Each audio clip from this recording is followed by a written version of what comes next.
सो आज का जो हमारा जो टॉपिक हम स्टार्ट कर रहे हैं यहाँ से, वो बहुत ही इम्पोर्टेंट टॉपिक है। और वो टॉपिक है हमारे ब्रेन के ऊपर। ब्रेन, हमारा माइंड, ठीक है। हिंदी में इसको कहते हैं बुद्धि और मन।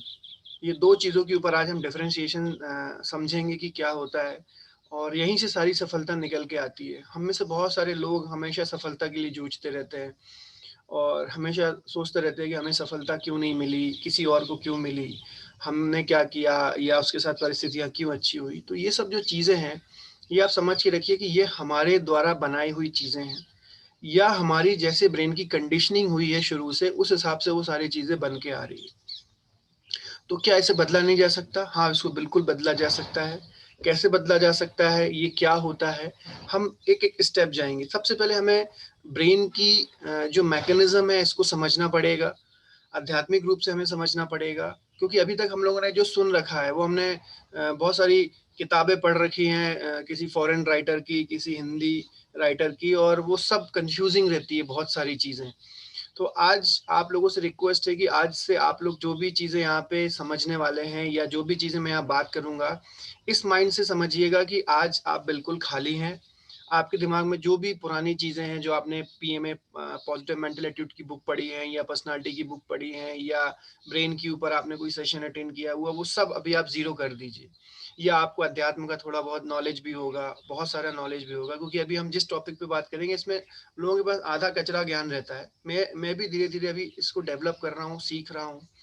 तो आज से हम जो मैं अब यहाँ पे ये समझ लीजिएगा कि मैं कोई आपका आध्यात्मिक गुरु नहीं हूँ, मैं कोई साधु संत नहीं हूँ। मैं आपको साइंस के हिसाब से, आपको लॉजिक्स के हिसाब से कोशिश करूँगा समझाने की, हमारे ब्रेन की फिजियोलॉजी कैसे काम करती है, मैकेनिज़्म कैसे काम करता है। तो हो सकता है कि आप उसको बेटर तरीके से यूज़ कर पाएँ अपनी बेनिफिट के लिए, ठीक है?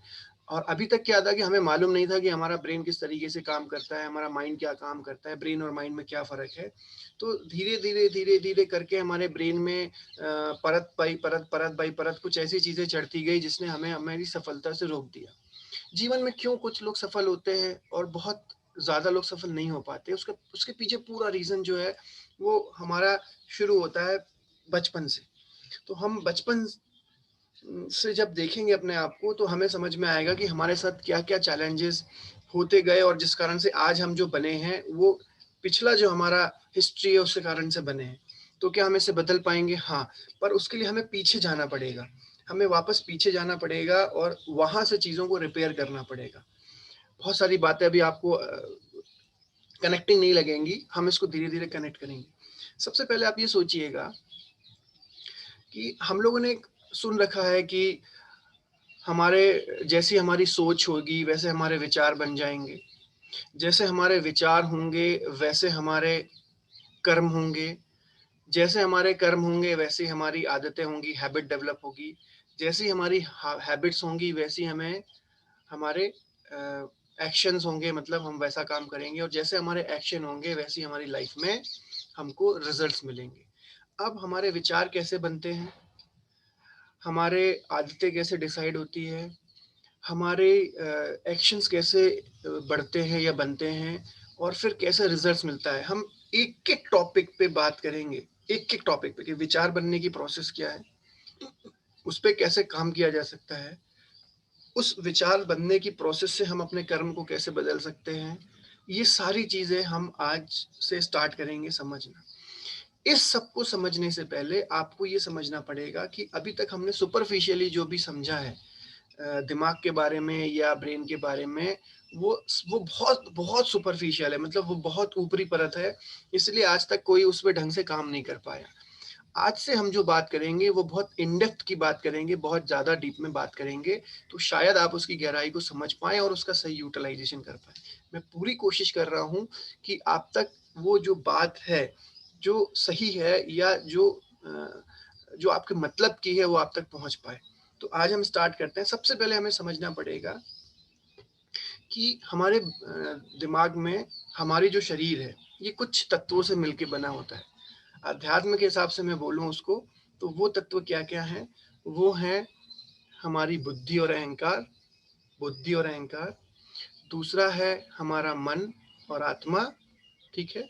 तीसरा होता है हमारा इंद्रियां, जो भी हम काम करते हैं इंद्रियां, वो फिजियोलॉजी हमारी फिजिक्स के अंदर ही आता है। उसके बाद एक चीज होती है, वो होती है हमारा, आप अहंकार और बुद्धि मैंने बोल दी, मन और आत्मा आपको बता दिया, फिर हमने आपको बोला इंद्रियां, और उसके बाद होता है हमारा डीएनए, है ना, हमारा डीएनए और हमारे जीन्स। तो हमारा जो जीन्स है और हमारा जो डीएनए है, इसके ऊपर हमारा कोई भी जोर नहीं है। हम जो हमारी बॉडी फिजिकल बाहरी बॉडी बॉडी दिख रही है, वो हमारे जीन्स और डीएनए के कारण हुआ है। मेरे बाल ऐसे क्यों है, मेरा कलर ऐसा क्यों है, मेरा चेहरा या नाक ऐसी क्यों है, या मुझे जो अच्छाइयाँ है या जो कुछ अच्छी फिजिक्स में अच्छी मैं चौड़ा हूँ, लंबा हूँ, तो ये कहीं ना कहीं मुझे मेरे जीन्स और डीएनए से मिला हुआ है। तो आपकी जो बाहरी बॉडी होती है, वो कहीं ना कहीं आपके पूर्वजों से, आपके माता पिता से, या आपके किसी भी व्यक्ति से जिससे जिनके आप अंश होते हैं, उनसे कहीं ना कहीं रिलेटेड होती है। इसको हम कहते हैं जीन्स और डीएनए। तो जीन्स और डीएनए हम कभी नहीं, अभी तो बदल नहीं सकते, तो हम जैसे बाहर हैं, हम वैसे ही रहेंगे आने वाले समय में भी। ठीक है, अभी वो डीएनए री इंजीनियरिंग कर रहे हैं साइंस में, वो सब चीजें होती रहेगी। अब हम आते हैं दूसरे टॉपिक पे, जिसको हम कहते हैं बुद्धि और अहंकार। बुद्धि और अहंकार, इंग्लिश में बुद्धि को हम कहते हैं ब्रेन। ब्रेन मतलब जो ये खोपड़ा जो है ना, इसको कहते हैं ब्रेन। ब्रेन का मतलब होता है हमारी बुद्धि। बुद्धि का क्या काम होता है, उसके पहले समझिए कि बुद्धि और मन क्या होता है। एक और मैकेनिज्म होता है जिसको कहते हैं मन। मन, ठीक है, जिसको हम इंग्लिश में कहते हैं माइंड। बहुत सारे लोगों को लगता है कि ब्रेन जो है, उसके अंदर माइंड होता है। हमने अभी तक यही सुन रखा है कि ब्रेन हार्डवेयर है और माइंड सॉफ्टवेयर है। वो सब बकवास है। वो सब समझाने के लिए हमको कंफ्यूज किया गया, वो ऐसा कुछ भी नहीं। ब्रेन का मतलब होता है हमारा ऊपरी भाग, जो हमारा शरीर है, जिसके अंदर सेल्स होते हैं, जिसकी फिजिकल अपीयरेंस होती है। साइंस जिसको देख सकता है, साइंस जिस पे एक्सपेरिमेंट कर सकता है। आई रिक्वेस्ट एवरीवन कि आप लोग मेरी बातों पे ध्यान लगाइए, instead of typing good morning और एवरीवन, और ये गुड मॉर्निंग सर। मैं जो बात आपको समझाना चाहता हूँ, आप उसको समझने की कोशिश करिए। गुड मॉर्निंग करते रहेंगे तो मॉर्निंग गुड होगी कि नहीं होगी मालूम नहीं, पर हमारा टाइम लॉस हो जाएगा। हम समझिए मेरी बात को, ठीक है ना। क्या होता है, डिस्टरबेंस हो जाता है। अब मैं चाहता नहीं हूँ कि मैं इसको ऑफ कर दूँ, ऑफ कर दूंगा तो आपको समझ नहीं आएगा बहुत सारी चीज़ें। ठीक है, समझने की कोशिश करो बस मेरी बात को। तो जो हमारा जो बुद्धि होती है, वो ये ऊपरी भाग है, ठीक है। मन क्या होता है, मन आध्यात्म के हिसाब से हमारे मन को, जिसको हम माइंड कहते हैं, उसका जो केंद्र माना गया है, उसका केंद्र माना गया है हमारी नाभि। नाभि मतलब नेवल, उसको कहते हैं हमारा मन का केंद्र, ठीक है। ये नाभि से 3 उंगल ऊपर स्टार्ट होता है। यहाँ पे आप अगर यहाँ पे हाथ रखेंगे अपनी नाभि से 2 या 3 उंगल, तो आपको एहसास होगा कि वहाँ भी कुछ चीज़ें हैं, वो कुछ एक मैकेनिज्म होता है। इसकी कोई फिजिकल अपीयरेंस नहीं है, वहाँ एक शक्ति का केंद्र होता है, ठीक है। और जो बिल्कुल नाभि होती है, वो होती है हमारी आत्मा का केंद्र, ठीक है। समझिएगा बहुत, जिनको थोड़ा बहुत अध्यात्म का नॉलेज है, वो कंफ्यूज होंगे कि कुंडली और चक्रा, वो सब एक ही चीज समझ लीजिए। कुंडली भी साथ ही बताई जाती है, चक्रा भी साथ बताए जाते हैं। इसी प्रकार से हमारे जो ब्रेन है, हमारा जो माइंड है, हमारा जो मन है, उसके भी 7 प्रकार बताए गए हैं और 7 ही प्रकार होते हैं, ठीक है। कौन कौन से होते हैं, अब आप ये समझिएगा। 7 प्रकार हैं हमारे ब्रेन के। अभी तक हमने सिर्फ 2 समझे हैं, कॉन्शियस माइंड और सबकॉन्शियस माइंड, या कॉन्शियस माइंड और अनकॉन्शियस माइंड और सबकॉन्शियस माइंड। बस हम 2 या 3 सुपरफिशियली जानते हैं, वो ऐसा नहीं, ठीक है। हमारे ब्रेन के 7 प्रकार होते हैं। पहला प्रकार है कॉन्शियस माइंड। दूसरा प्रकार, जो दूसरा माइंड होता है, उसको कहते हैं हम सबकॉन्शियस माइंड। और जो तीसरा होता है, उसको हम कहते हैं unconscious mind. Conscious mind, subconscious mind, unconscious mind. Subconscious mind, unconscious mind और सबकॉन्शियस माइंड, ये तीनों जो होते हैं ना, अनकॉन्शियस, सबकॉन्शियस और कॉन्शियस, सबकॉन्शियस, अनकॉन्शियस, ये तीनों जो होते हैं, ये हमारे वीकर पार्ट ऑफ ब्रेन होते हैं। मतलब यहाँ से जो भी डिसीजन निकलते हैं, वो सब गड़बड़ निकलते हैं। इसको कहते हैं the weaker point of the brain. ये शक्ति, के सबसे लोएस्ट केंद्र होते हैं, जो हमारे जहाँ से भी हम डिसीजन लेते हैं, अगर कॉन्शियस, सबकॉन्शियस या अनकॉन्शियस से, तो हमारे डिसीजन हमेशा गड़बड़ हो जाते हैं। तो दिमाग के सबसे भारी वाले पार्ट कौन से हैं, या हमारे जो माइंड है उसके सबसे शक्तिशाली पार्ट्स कौन से हैं, या कौन सा है, उसको हम लोग कहते हैं सुपर कॉन्शियस। चौथा है सुपर कॉन्शियस। पांचवा है कलेक्टिव कॉन्शियस। चौथा सुपर कॉन्शियस, पांचवा कलेक्टिव कॉन्शियस, छठा जो है स्पॉन्टेनियस माइंड, और सातवां जो है वो होता है अल्टीमेट माइंड। अल्टीमेट माइंड जो है उसका प्योर केंद्र होता है हमारी नाभि, और अल्टीमेट माइंड जो होता है उसी को हम कहते हैं हमारी आत्मा। ठीक है, कंफ्यूज मत होइएगा, धीरे धीरे समझेंगे। अब ये 7 पॉइंट हमने समझ लिए। ठीक है, अब आप ये 7 पॉइंट समझने के बाद ये समझ जाइएगा कि जो 3 पॉइंट हैं, कॉन्शियस, सबकॉन्शियस और अनकॉन्शियस, ये weaker point of the brain है। सुपर कॉन्शियस, कलेक्टिव कॉन्शियस और स्पॉन्टेनियस माइंड और अल्टीमेट माइंड, ये हमारे powerful part of the brain. Problem क्या हो चुकी है कि हमारे ये कॉन्शियस, सबकॉन्शियस और अनकॉन्शियस माइंड स्ट्रांग हो गए हैं, जो कि वीकर है। वीकर मतलब डिसीजन में वीकर, पर ये स्ट्रांग, इनकी शक्तियां बढ़ गई है। तो जब भी हम डिसीजन लेते हैं, हम इनका उपयोग ज्यादा करने लगे, और हमारे जो ज्यादा इम्पोर्टेंट माइंड के जो हिस्से हैं उससे हम कम यूज कर रहे हैं। ठीक है, हमें क्या करना है, इसको कम करना है, इसको बढ़ाना है। अगर ये प्रोसेस हम सीख गए, अगर हमने बैलेंस करना सीख लिया, तो हम अपनी लाइफ में हमेशा हर जगह पे सफल हो सकते हैं। एक दिन में नहीं हो सकता, इसको समझना पड़ेगा। अभी तक हमको मैकेनिज्म ही नहीं मालूम था कि कैसे क्या काम करता है, तो हम लोग अपने हिसाब से चले जा रहे थे। करेक्ट। अब इसको समझने के लिए हम थोड़ा सा पीछे जाते हैं हमारे बचपन में। बच्चे जो होते हैं, छोटे बच्चे जो होते हैं, बच्चों का जो माइंड होता है वो कैसे काम करता है। हमेशा ध्यान रखिए कि बच्चों के अंदर सिर्फ 2 प्रकार की ऊर्जा होती है, एक होती है प्रेम और दूसरी होती है क्रोध। वो सिर्फ 2 ही ऊर्जा पे काम करते हैं, एक होता है प्रेम और दूसरा है क्रोध। इस पृथ्वी में जब भी 2 चीज मिलेगी, कभी भी कोई भी 2 चीज मिलेगी, तो एक नई ऊर्जा पैदा होती है जिसको कहते हैं प्रेम, और जब भी 2 चीज टकराएगी, तो जो ऊर्जा पैदा होगी उसको हम कहते हैं क्रोध। ठीक, अब आप अपने नेचर पे हिसाब लगाइए कि जब आप किसी व्यक्ति से मिलते हैं और उसके और आपके बीच में अगर भाव मिल जाते हैं, या आपकी और उसकी सोच मिल जाती, तो क्या पैदा होता है, प्रेम। करेक्ट। और अगर आप किसी व्यक्ति से मिलते हैं और अगर आपको वो उसके भाव, आप दोनों के मैच नहीं होते हैं, तो क्या क्या टकराव पैदा होते हैं, क्रोध। अब सेल्फिशनेस, अभिमान, स्वाभिमान, है ना, अहंकार, वो सब इसी के बीच में आ जाते हैं। सब इसी से ओरिजिनेटेड है ना। लगाव वो प्रेम से ओरिजिनेटेड है, और विकृत रूप है वो। और क्रोध, मतलब क्रोध का विकृत फॉर्म क्या है, स्वार्थ। स्वार्थ, क्रोध में हम स्वार्थी हो जाते हैं। हमें पता है सही गलत क्या है, बट उसके बाद भी हम डिसीजन कैसे लेते हैं, स्वार्थ के। ठीक है, अब हम वापस बात करते हैं कि बच्चों के क्या गुण होते हैं। बच्चे होते हैं निर्दोष, है ना, इनोसेंसी होती है, और बच्चों के अंदर चंचलता होती है, कंसंट्रेशन होता है। हम सब ये जानते हैं। इनोसेंसी कैसी, मारपीट कर लिया, फिर 5 मिनट में वापस उसी बच्चे के साथ खेलने लगे। करेक्ट। इनोसेंसी ये हो गई। निर्दोष मतलब उनको पता ही नहीं है सही गलत है।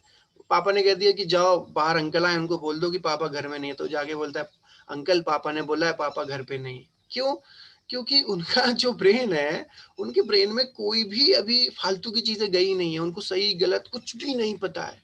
तो जैसा जैसा उनको बना के भेज दिया गया ऊपर से, वो वैसा वैसा बिहेव करते। इनोसेंसी, निर्दोष। क्यों? क्योंकि उनके अभी कलेक्टिव जो अभी उनके दिमाग में वो सारी चीजें गई नहीं जो हमारे दिमाग में अभी है। करेक्ट। क्यों? उसका रीजन मैं बताता हूँ। कॉन्सेंट्रेशन की बात करूं, बच्चा अगर कॉन्सेंट्रेशन में होता है, तो आप देखिए कि वो एक ही खिलौने से, छोटा सा खिलौना होगा मिट्टी का, उससे वो 2-3 घंटे ही खेलता रहेगा, उठा पटा ये वो। और हम लोग कितनी देर कॉन्सेंट्रेट कर पाते हैं अपने आप को, कितने मिनट्स कंसंट्रेट कर पाते हैं, क्योंकि हमारा मन का जो वो कंसंट्रेशन वाला भाग है वो काम ही नहीं कर रहा है। ये बहुत इंपॉर्टेंट है, समझिएगा। उसके बाद चंचल होते हैं, मस्ती करेंगे। कैसे चंचल होते हैं? एकदम मस्ती करेंगे तो बिल्कुल मस्ती करेंगे, और हंसेंगे तो बिल्कुल जबरदस्त हंसेंगे।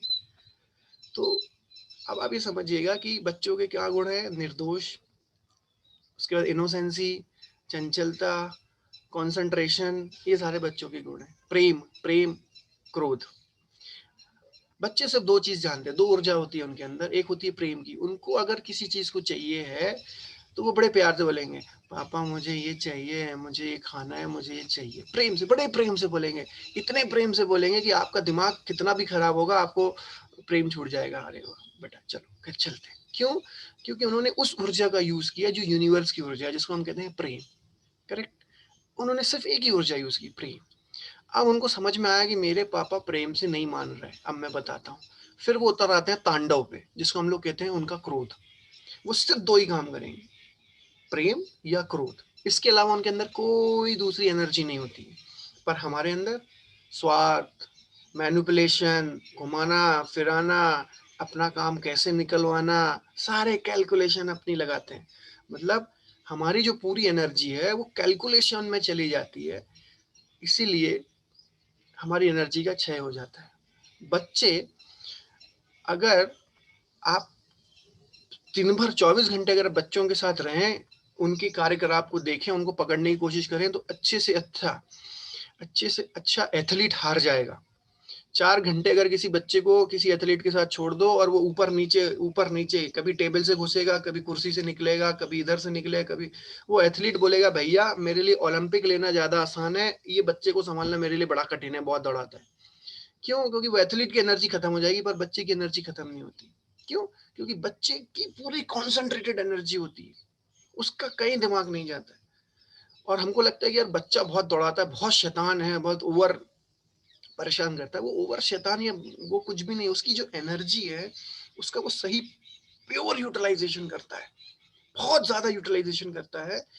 क्योंकि उसकी एनर्जी स्वार्थ में, लोगों को ऊटपटांग मैनिपुलेशन में, और बहुत ज्यादा मतलब जो भय में, पीड़ा में, है ना, और असुरक्षा में नहीं होती। हमारी बहुत सारी एनर्जी चली जाती है इनसिक्योरिटी के बारे में, भय के बारे में, फियर में चली जाती है हमारी इनसिक्योरिटी, फ्यूचर के बारे में चली जाती है। तो हमारी एनर्जी हमेशा डाउन हो जाती है।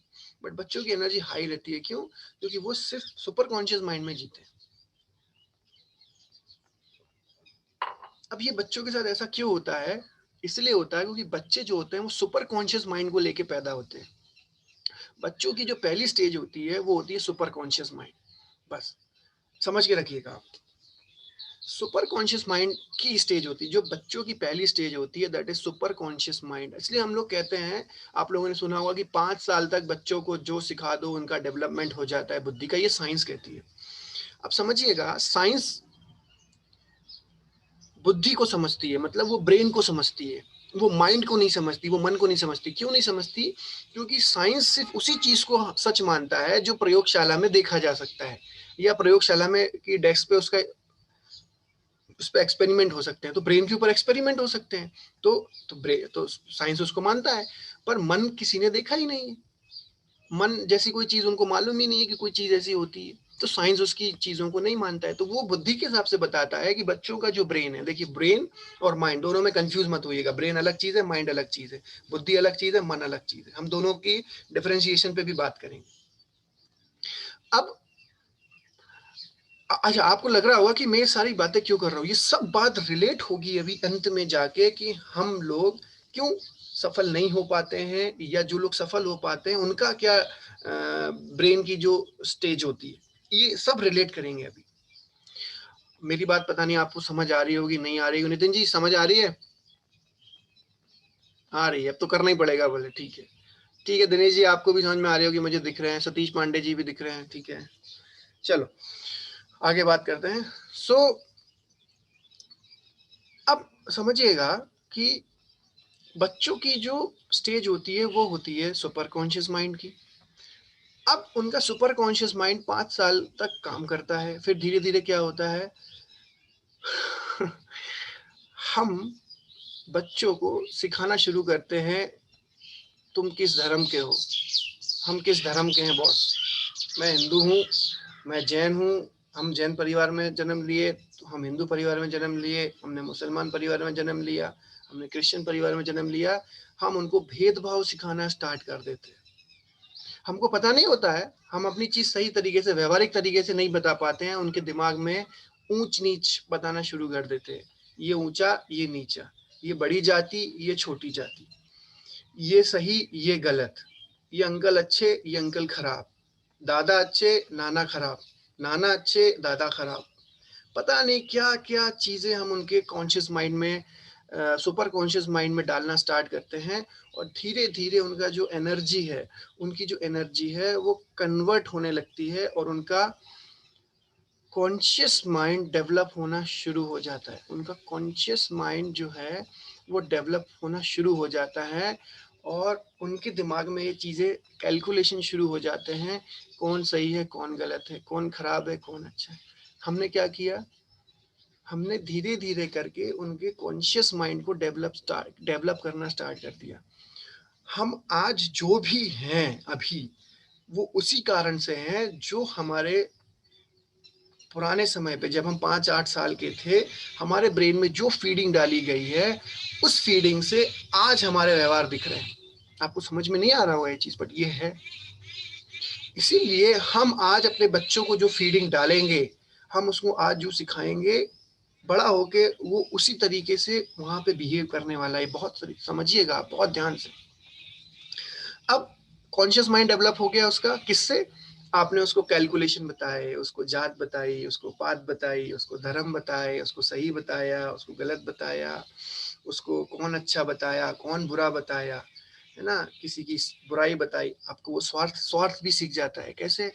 आप, हम मम्मी पापा बात कर रहे हैं, अरे वो अंकल जो है ना, उनका उतना ही काम करना जितना उन्होंने हमारा किया था, उतना ही करना चाहिए जितना दूसरा करे, बल्कि दूसरों से थोड़ा कम ही करना, ज्यादा ले लेना, देना कम।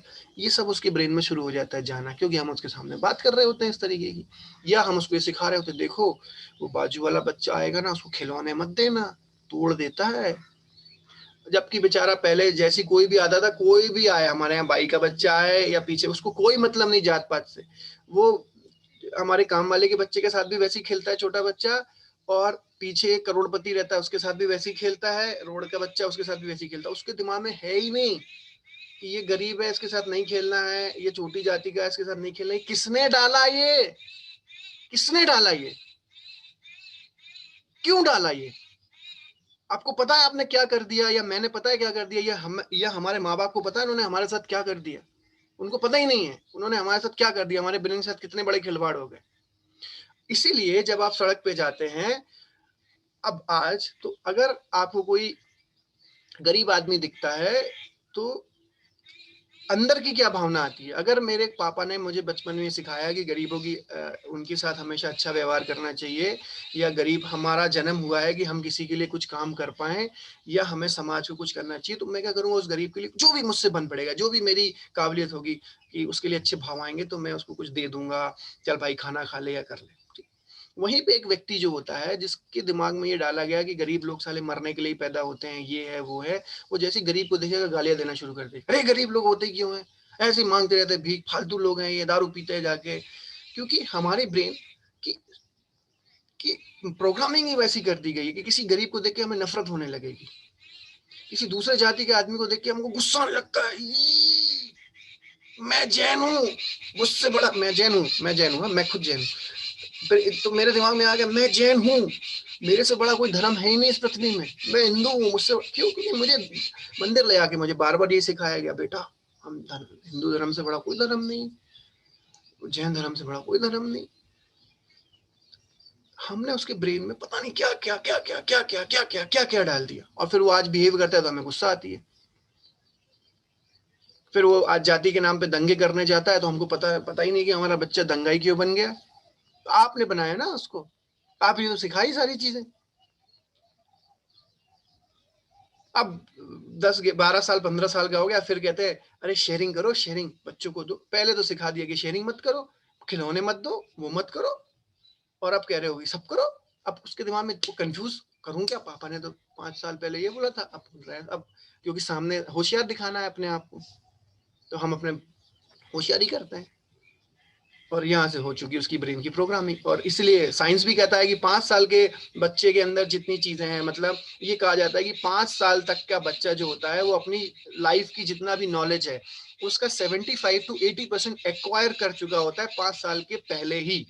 मतलब आपका 5 साल का बच्चा जो है, वो अपनी ज़िंदगी का 80% नॉलेज ले चुका है। अब आप सोचो कि आपने उसको क्या नॉलेज दिया। अब 20% जो नॉलेज बचा है, वो अपने कॉन्शियस सबकॉन्शियस माइंड से कैलकुलेट करता है। अब चूंकि उसका मेन सॉफ्टवेयर ही उल्टा सीधा चल रहा है, तो आने वाला जो सॉफ्टवेयर होगा वो उसी से फिल्टर होकर प्रोसेस करेगी सारी चीजें, और इसीलिए उसकी लाइफ में सारी प्रॉब्लम्स आती हैं। अब हो गया कॉन्शियस। अब उसका सबकॉन्शियस और अनकॉन्शियस माइंड कैसे डेवलप होता है, अब ये देखो। बच्चे को अपन ने सही गलत ये वो सिखा दिया।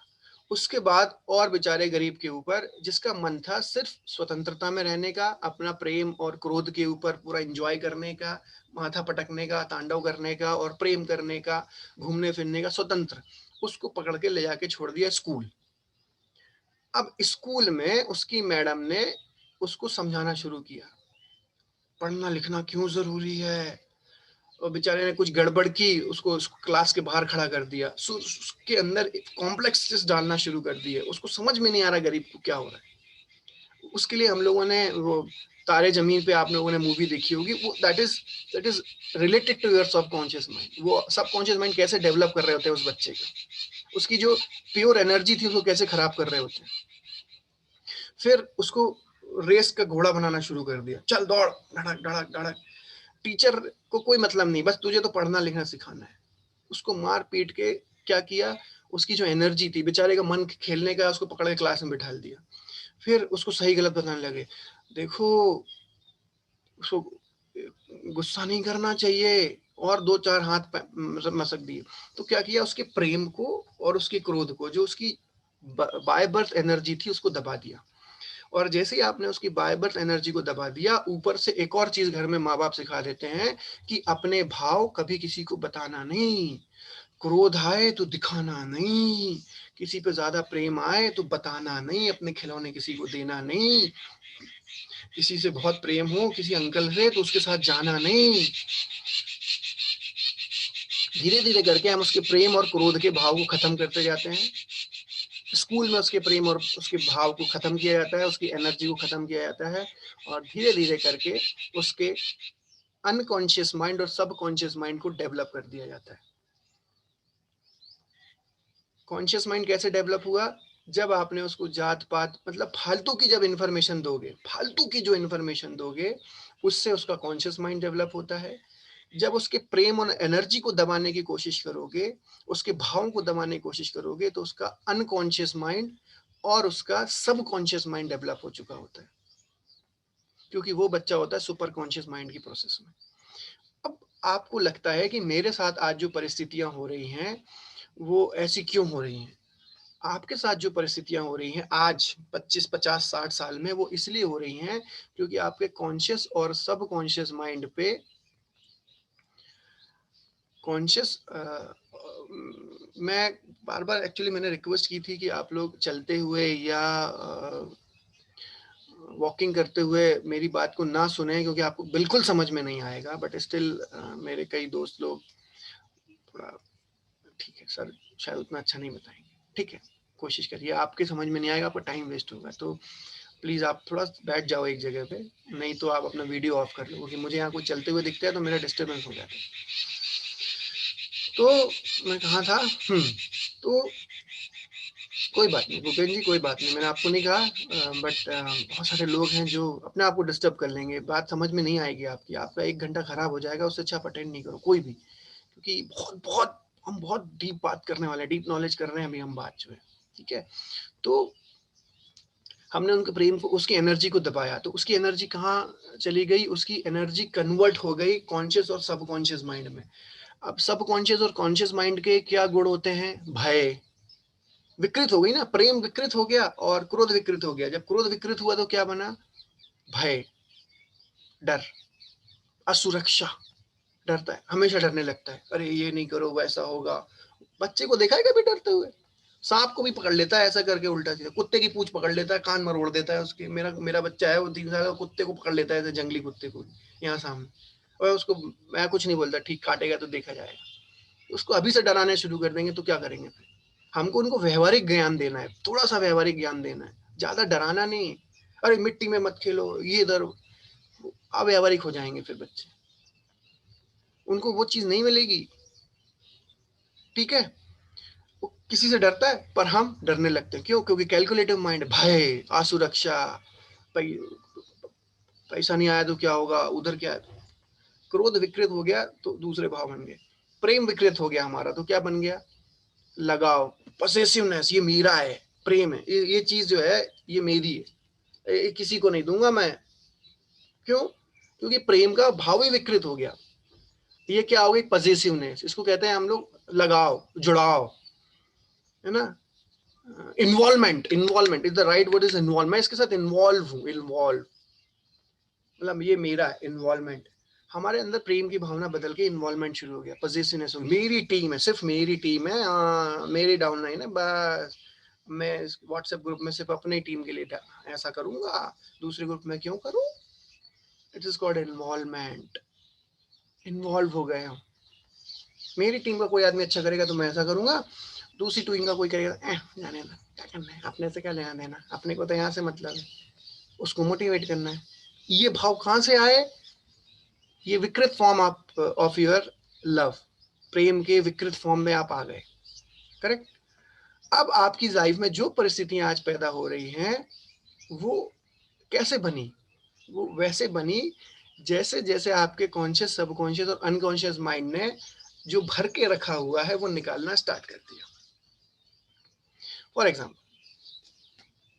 मेरी जॉब छूट गई, मेरी जॉब छूट गई, और मेरे ब्रेन में, मेरे कॉन्शियस माइंड में मेरे टीचर ने और मेरे फादर ने मुझे मेरी ज़िंदगी बहुत अच्छी थी क्योंकि मेरे फादर और मेरे टीचर ने मुझे बहुत अच्छे से व्यवहारिक ज्ञान दिए। अगर आपको ज़िंदगी में अच्छा शिक्षक मिल जाए और अगर आपको अच्छे माता पिता, हर माता पिता अच्छे होते हैं, बट वो व्यवहारिक सही तरीके से आपको ज्ञान दे पाए क्योंकि उनको, उनके पास ज्ञान हो, तो आपकी ज़िंदगी बहुत अच्छी होगी। मेरी जॉब छूट गई और मेरे फादर ने और मेरे टीचर ने मुझे हमेशा ये सिखाया कि हमेशा डरना नहीं, कोई भी परेशानी का हल हो सकता है, सिर्फ उसको सही तरीके से खोजना, ये करना वो करना, उस तरीके से मुझे ट्रेंड किया। तो मेरी जब जॉब छूटेगी तो मेरे दिमाग में एक ही चीज़ आएगी, कोई बात नहीं, मैं दूसरी ले लूँगा, बहुत ज़्यादा बात नहीं, अभी मेरे पास कुछ समय है, मेरे पास कुछ पैसे हैं, मैं कर लेता हूँ। पर अगर मेरे दिमाग में हमेशा भय, क्रोध और अहंकार रहा है, या मेरे प्रेम का विकृत फॉर्म रहा है, मेरे पिताजी ने मुझे हमेशा डराया, वहाँ बाबा हैं, वहाँ भय भूत है, उस पलंग के नीचे ये है, फलाना है, ढमका है, मेरे अंदर भय और असुरक्षा की भावना बहुत ज्यादा बैठ गई। अब जब मेरी 32-35 साल में जॉब छूटी तो वो परिस्थितियां जो मेरे कॉन्शियस सबकॉन्शियस माइंड में 5 साल की उम्र में, मतलब 25 साल पहले जो डेवलप की गई थी, अब वो उस परिस्थितियों में रिएक्ट करना स्टार्ट करती है। जैसी मेरी जॉब छूटी, डर गया, अरे बाप रे, अभी क्या करूं, सुसाइड कर लेता हूं। क्यों? क्योंकि अब तो कोई ऑप्शन ही नहीं बचा। तो हम क्या करते हैं, अपनी जिंदगी खत्म करने के बारे में सोचने लगते हैं। जो लोग सुसाइड करते हैं या जो लोग क्रिमिनल बन जाते हैं, that is just because of their mind programming. और वो प्रोग्रामिंग किसने की? उसकी कोई गलती नहीं। आज जैसा हमारा बच्चा बिहेव कर रहा है उसकी गलती नहीं है, वो हमारी हमारी सीख, हमारे संस्कार, हमारे मैनर्स है। हमने उसके सबकॉन्शियस माइंड को किस तरीके से जो है उसको डेवलप किया। तो ये चीज़ें बहुत ध्यान से समझिएगा। अगर आपकी लाइफ में एक अच्छा शिक्षक और अगर आपको अच्छे मैनर्स डालने वाला कोई व्यक्ति मिला है तो आप हमेशा उनके लिए शुक्रगुजार रहिए, क्योंकि आज आपकी जो भी सफलता है वो कहीं ना कहीं उनकी सिखाई हुई चीज़ों का, उनका संस्कारों का जो है वो प्रभाव।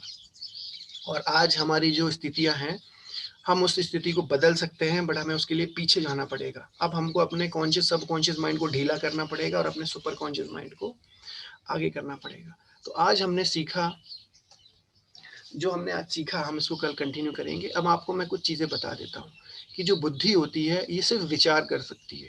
जो भाव पैदा होते हैं वो भाव पैदा होते हैं हमारे मन से। ठीक है, मन जो होता है वो भावों का केंद्र है और बुद्धि जो है वो विचारों का केंद्र है। विचार कैसे आते हैं आप देखिए, विचार आते हैं हमारी इंद्रियों से, जो चीज़ हम ग्रहण करते हैं, हमारी जो इंद्रियां हैं, स्पर्श है, आँख कान नाक गला जो है, जब भी हम किसी चीज़ को देखते हैं या भी हम किसी चीज़ को सुनते हैं या हम किसी चीज़ को टच करते हैं, तो एक इम्पल्स जनरेट होती है। इम्पल्स उसको कहते हैं इनकोडेड इम्पल्स। इम्पल्स को हिंदी में बोलेंगे फ्रिक्वेंसी, तो आवृत्ति। हाँ, इम्पल्स का मतलब होता है आवेग। हाँ, जब भी कोई चीज हम अपनी इंद्रियों से देखते हैं तो एक आवेग पैदा होता है जिसको कहते हैं इम्पल्स। इनकोडेड इम्पल्स होता है, मतलब वो अभी डिकोड नहीं हुआ है, हमारे भाव जो हैं उसमें कुछ भी नहीं आए। जैसे हमने किसी चीज को देखा तो वो हमारे ब्रेन में गया, वो इम्पल्स गया, उसके बाद हमारे भाव उस इम्पल्स को डिकोड करते हैं। अब हमारे सबकॉन्शियस माइंड में जो चीजें पड़ी हैं उस हिसाब से उसकी डिकोडिंग होगी। डिकोडिंग मतलब इनकोडिंग और डिकोडिंग आप समझते होंगे, कोई चीज आई और उसको सही तरीके से उसमें भाव डाल के उसको डिकोड करना है, उसको हम कहते हैं encoding and decoding. Raw form में आया और बन के हमने उसको बाहर फॉर्म में डिकोड कर दिया। तो जब हम इंद्रियों से कोई चीज देखते हैं तो वो इनकोडिंग फॉर्म में होता है। इनकोड होने के बाद वो हमारे ब्रेन में आता है। ब्रेन में आने के बाद वो वहां से हमारे भाव पैदा होते हैं। बुद्धि में आ गया। बुद्धि तो भाव पैदा कर नहीं सकती, वो तो सिर्फ एक्शन लेती है। भाव का केंद्र क्या है? मन है।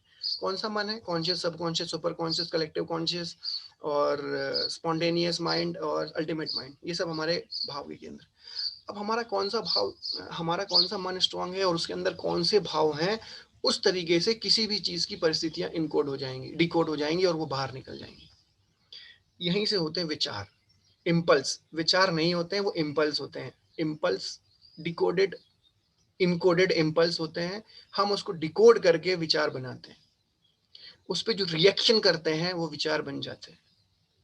तो आपके जो विचार हैं, आपके जो decoding form of your impulse है, वो आपके कॉन्शियस माइंड पे डिपेंड करेगा कि वो कितना स्ट्रांग है या कितना वीक है, या आपका सुपर कॉन्शियस कितना स्ट्रांग है और सुपर कॉन्शियस कितना वीक है। तो एक ही परिस्थिति में कोई आदमी, जो कहता है ना, वो आपने कहानी सुनी होगी, एक व्यक्ति वो होता है जो विपरीत परिस्थितियों में टूट जाए और एक व्यक्ति वो होता है जो विपरीत परिस्थितियों को तोड़ डाले। वो क्या है? वो यही है। वो कैसे हुआ? एक आदमी क्यों टूट गया और एक आदमी ने क्यों तोड़ दी किसी चीज को, सिर्फ डिपेंड करता है कि उसने किसी भी इम्पल्स को कैसे डिकोड करके उस पर कैसे रिएक्ट किया। और ये रिएक्शन क्यों हुआ? क्योंकि आपके सबकॉन्शियस माइंड में जो स्टोर्ड चीजें हैं उसने कैसे रिएक्ट किया आपकी परिस्थितियों में। समझ में आया? नहीं आया? समझाता हूँ। अभी जो मैं एग्जांपल दे रहा था कि मैं पैदल जा रहा था, मुझे कोई गरीब आदमी दिखा, उसको बहुत तकलीफ थी, हाँ, कोड़ वोड़ था, जो भी व्हाटएवर तकलीफ में आदमी था, ठीक है। तो मेरी इंद्री ने क्या देखा? वो आदमी है, कोई विचार नहीं आया। ये फ्रैक्शन ऑफ सेकंड्स में होता है, ये जो इम्पल्स जनरेट होती है फ्रैक्शन ऑफ सेकंड्स के भी 100वें हिस्से में स्टार्ट होता है ये बनना। तो अभी मैंने देखा कोई व्यक्ति गरीब है, ठीक है, वेरी गुड। जैसे ही मैंने उसको देखा तो मेरी इंद्रियों ने देखा, मेरे कानों ने उसकी आवाज सुनी, मुझे कुछ दे दो। तो मेरे ब्रेन में वो इम्पल्स गई, वो इंद्रियों से इम्पल्स गई, गरीब आदमी है और तकलीफ है, बस गई, वो सिर्फ गया डिकोड। अब मेरे ब्रेन के अंदर, कॉन्शियस सबकॉन्शियस माइंड के अंदर जो चीज स्टोर है, अगर प्रेम स्टोर है, प्रेम सही तरीके से, तो मेरी इम्पल्स जनरेट होगी, ओह माय गॉड, बहुत गरीब आदमी है, इसके लिए कुछ करना चाहिए, चलो इसके लिए कुछ करते हैं, इसको दे दिया। पर अगर आपका सुपर कॉन्शियस माइंड बहुत स्ट्रांग है, बहुत ज्यादा स्ट्रांग है, तो आप निर्णय ले लेंगे कि आज के बाद मैं ऐसे जैसे गरीब लोगों के लिए कुछ बड़ा काम करूंगा। हो सकता है कि आप एक आश्रम बनाने के बारे में सोचने लगे, या आप कुछ ऐसी संस्था से जुड़ जाएं जो ऐसे गरीब लोगों के लिए काम करता हो। ठीक यही इम्पल्स, यही स्पिरिचुअल इम्पल्स आई थी गौतम बुद्ध को, जब उन्होंने एक एक बूढ़े बुजुर्ग आदमी को देखा, या एक मुर्दे की लाश, मुर्दा जो है उसको जलाने के लिए जाते हुए देखा, तो उनके दिमाग में इम्पल्स जनरेट हो गई, माय गॉड, ऐसा भी होता है। क्यों? क्योंकि उनको बचपन से मालूम ही नहीं था कि ऐसा भी कुछ होता है।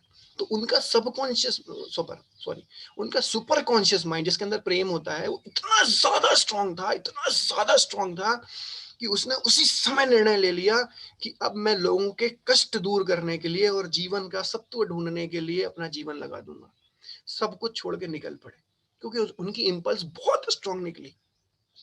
अगर हमारी थोड़ी भी स्ट्रांग निकलेगी ना, तो हम उसके लिए कुछ कर देंगे, किसी आदमी को तकलीफ में देख के।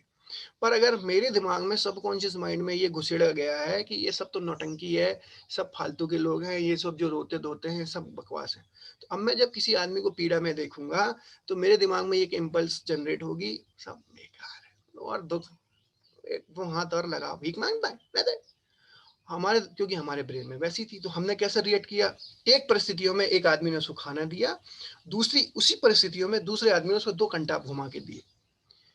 क्यों? क्यों परिस्थितियाँ? परिस्थितियाँ तो एक सी थी, पर दोनों में रिएक्शन अलग-अलग क्यों हुआ? Just because of the feeding of your brain. कौन-सा ब्रेन? सुपर कॉन्शियस माइंड को जो कन्वर्ट करके कॉन्शियस माइंड डेवलप किया गया। That is the feeding of your brain. तो आज हम अपनी बात को यहीं ख़त्म करते हैं। आज हमने थोड़ा-सा फ़र्क समझा बुद्धि और उसके ऊपर। कल हम एक-एक ब्रेन के ऊपर डिटेल में बात करेंगे। हम डिटेलिंग करेंगे कि कौन-सा ब्रेन कैसे काम करता है। डिटेलिंग करने के बाद उसकी क्या-क्या परेशानियाँ हैं, हम उस पे बात करेंगे और फिर हम अंत में बात करेंगे कि ये परेशानियों को हम कैसे रिज़ॉल्व करें और हम कैसे इसको सही तरीके से अपने लिए यूज़ करें, पुरानी चीज़ों को धीरे-धीरे कैसे रिमूव करें और नई चीज़ों को कैसे-कैसे हम डालें, ताकि हम अपनी लाइफ़ में सफलता निकाल सकें। ठीक ये उसी प्रकार से है। अब आप कहते हैं ना कि मैंने सर किसी को प्लान दिखाया, वो आदमी मानता क्यों नहीं है? वो सुनता क्यों नहीं है? वो इसलिए नहीं मानता, वो इसलिए नहीं सुनता क्योंकि उसके सबकॉन्शियस माइंड में ये डाल दिया गया है कि तू साले जॉब करने के लिए ही बना हुआ है, तूने ज़िंदगी में कुछ और किया तो तू बर्बाद हो जाएगा। उसके दिमाग में ये कोडिंग हो चुकी है, बिल्कुल ऐसा कोड लिखा हुआ है। तो वो जब भी कोई चीज़ देखेगा तो उस तरीके से वो उसको डिकोड करता है। आप ऐसे क्यों बन गए? क्योंकि शायद कहीं न कहीं आपके ब्रेन में ये चीज़ डेवलप की गई थी या हो गई थी या आप अपने ब्रेन को इतना मजबूत रख पाए कि आपके ऊपर कोई दूसरी परतें नहीं चढ़ी और आपने डिसीज़न ले लिया कि मुझे लाइफ़ में कुछ बेटर करना है। क्लियर? और आने के बाद भी कई लोग क्यों भाग जाते हैं? अच्छा, आ तो गए, तो थोड़ा दिमाग तो ठीक था, बट ज़्यादा देर तक झेल नहीं पाए। क्यों? क्योंकि उनको लंबे समय तक विज़न देखने का दिमाग में विज़न देखने का वो इनसाइट ही नहीं डाली गई थी। थोड़ी भाषा कठिन है, मैं कोशिश कर रहा हूँ आपको सही तरीके से समझाने की, समझ में आए तो बहुत अच्छा है, नहीं समझ में आए तो हम इसको दोबारा करेंगे। तो आज के लिए सिर्फ़ इतना ही, क्योंकि एक दिन में ज़्यादा समझा तो पता चला जितना ब्रेन काम कर रहा है वो भी नहीं करे। सो थैंक्स फॉर टुडे और हम अपनी बात को यहीं स्टार्ट ख़त्म करते हैं। कल से हम और आगे बात करेंगे। मैं कोशिश कर रहा था कि हम टाइम निकाल पाएँ ताकि हम इसमें मेडिटेशन सेशन भी रख पाएँ, बट वो पॉसिबल नहीं हो पा रहा है क्योंकि टाइम बहुत कम है, बताना बहुत कुछ है और अभी ये लंबा टॉपिक है, हमको इसको कवर करना। तो आप लोग सभी लोग अपना खुद 15, 20, 25 मिनट जितना भी हो सके आप मेडिटेट करिए, अपने आप को शांत रखिए। आपकी अपलाइन जो भी सीपी क्लब चला रही है, आप उसको तुरंत करिए क्योंकि वो भी एक प्रकार से आपके माइंड को तैयार करने के लिए किया जा रहा है। उसका क्यों प्रभाव पड़ रहा है, वो आपको धीरे-धीरे समझ में आएगा। तो आप लोग उसको करिए। आपके जो भी आस-पास के जितने भी आपके गुरु हैं, आपके टीचर हैं, आपके अपलाइन्स हैं, जो आपको अच्छा सिखा रहे हैं, उनकी बात मानिए क्योंकि वो कहीं न कहीं आपके वापस आपको सुपर कॉन्शियस माइंड में ले जाने की ही कोशिश कर रहे हैं। तो आप उनको गलत मत समझिए, वो जो कुछ कर रहे हैं वो आपके भले के लिए कर रहे हैं, आप खुद अपने लिए जो कर रहे हैं वो भले के लिए कर रहे हैं। तो कल से हम और कोशिश करेंगे इसको जल्दी स्टार्ट करें, अच्छे से कर पाएँ और हम इसको और क्लैरिटी के साथ बात करें और आई होप आप लोगों को आज की बात ठीक-ठाक लगी होगी, समझ में आई होगी और समझने की कोशिश करिएगा। ये वीडियो जो है रिकॉर्डेड है और ज़रूरत पड़ेगी तो हम इसका यूज़ करेंगे। तो thank you very much and all the best. Take care.